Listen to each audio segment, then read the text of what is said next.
उस पर ध्यान दें जो आपके कंट्रोल में है।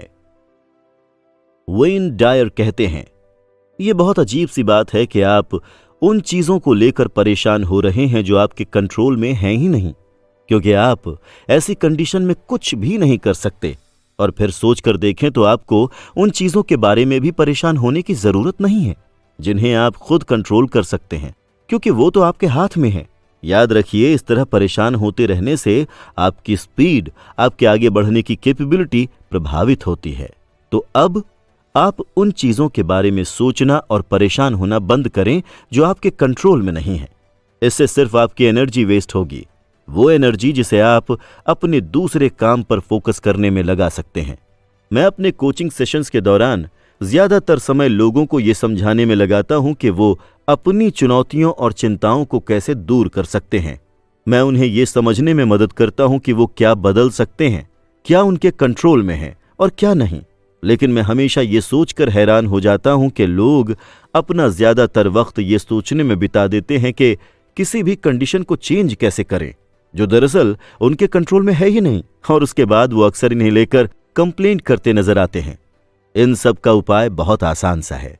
बस आपको उन चीजों पर फोकस करना है जो आपके कंट्रोल में है और जिसे आप अपने एफर्ट्स के जरिए प्रभावित कर सकते हैं।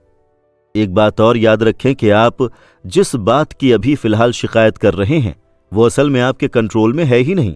और देखा जाए तो ये मुद्दा कुछ भी हो सकता है, जैसे कि आज का मौसम बहुत खराब है, आपके कलीग्स आपके बारे में क्या सोचते हैं, या फिर आपका ड्रीम हॉलिडे प्लान बहुत एक्सपेंसिव है। हमें ध्यान देना होगा कि इस तरह की चीजों पर आपका कोई कंट्रोल नहीं है। सोचकर देखिए, जब आपकी जॉब खतरे में हो तो आप क्या करते हैं? क्या आप उन सभी कंपनीज को लेकर अपना रोना रोते हैं कि आपने अप्लाई किया था पर आपकी ईमेल्स का कोई जवाब ही नहीं आया? या फिर आप उन तरीकों को ढूंढना शुरू करते हैं जिससे वहां पर आपके सक्सेस के चांसेस बढ़ जाएं? सोचकर देखिए, अगर आप एक डेटिंग वेबसाइट का इस्तेमाल कर रहे हैं लेकिन आपकी प्रोफाइल पर कोई रिस्पॉन्स नहीं आ रहा है तो आप क्या करेंगे? क्या आप उस वेबसाइट से अपने पैसे वापस मांगेंगे, या फिर आप अपने दोस्त की मदद लेंगे ताकि आप अपनी प्रोफाइल को और ज्यादा अट्रैक्टिव बना सकें? अब एक बात यहां पर समझने वाली है, और वो ये कि क्या आपके बस में है और क्या नहीं। इस बारे में डिसाइड करना भी बहुत मुश्किल होता है, और ये डिसाइड करना तब और ज्यादा कठिन हो जाता है जब आपको ये पता हो कि आगे क्या हो सकता है या फिर क्या हो रहा है। पर क्या आप सच में अपने कीमती समय को इस बात के बारे में सोचकर जाया करना चाहते हैं कि आगे आपके साथ क्या बुरा हो सकता है? अंतर को समझें। मुझे इस बात की ताकत दीजिए कि मैं ये समझ सकूं कि मैं क्या कंट्रोल कर सकता हूं और क्या नहीं। साथ ही मुझे इन दो तरह की परिस्थितियों के बीच का अंतर भी समझ आ जाए। ये बात सेंट फ्रांसिस ने बहुत साल पहले कही थी, शायद कई साल पहले, पर यह आज भी बिल्कुल सच्ची लगती है। और यहां पर आपको क्या करना है, आप इनकी इस एडवाइस को फॉलो करें।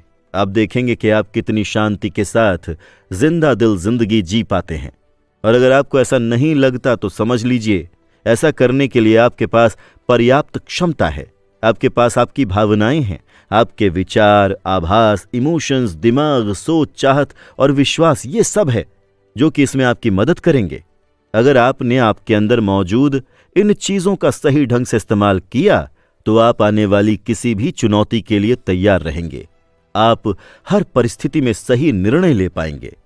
अब शुरुआत करने के लिए आप एक काम कर सकते हैं। अपने कॉमन सेंस का इस्तेमाल करते हुए इस बात को समझने की कोशिश कीजिए कि आप किन चीजों को आसानी से बदल सकते हैं, जैसे कि दूसरे लोगों की पसंद के मुताबिक, और इमोशनल रिएक्शंस को चेंज कर सकते हैं। आप गवर्नमेंट पॉलिसीज और स्टॉक मार्केट पर होने वाले ग्रुप डिसीजंस के इफेक्ट्स को चेंज कर सकते हैं।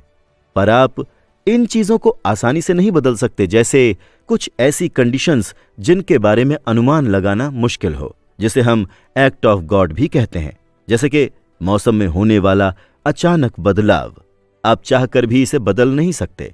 वैसे ही कुछ ऐसी घटनाएं जैसे कि अचानक आपकी तबीयत खराब हो जाना या फिर एक्सीडेंट्स, आप इन्हें चाहकर भी नहीं बदल सकते। ब्लेम गेम्स खेलना बंद करें। इस बात को समझने के बजाय कि आप क्या कर सकते हैं या क्या नहीं, दूसरों पर इल्जाम लगाना बंद करें। हम अक्सर दूसरों को कुछ इस तरह से इल्ज़ाम देने लगते हैं जैसे कि इसमें मेरी कोई गलती नहीं है, उसने मुझे नाराज़ कर दिया, वो मेरा बर्थडे भूल गई तो फिर मैं उसकी परवाह क्यों करूं, यहाँ कोई भी टाइम पर नहीं आता तो सिर्फ मैं ही जल्दी क्यों आऊं, जब पूरी टीम गोल अचीव करने की कोशिश कर ही नहीं रही तो फिर मैं अकेले ही कोशिश क्यों करूं। हम जानते हैं कि ऐसा करने के लिए आपको एफर्ट्स लगाने होंगे और आपको प्रैक्टिस भी करनी होगी, लेकिन ऐसा करने से आपकी सोच और आपके एक्शंस पर कंट्रोल होगा और ये आपकी जिंदगी के लिए बहुत जरूरी है।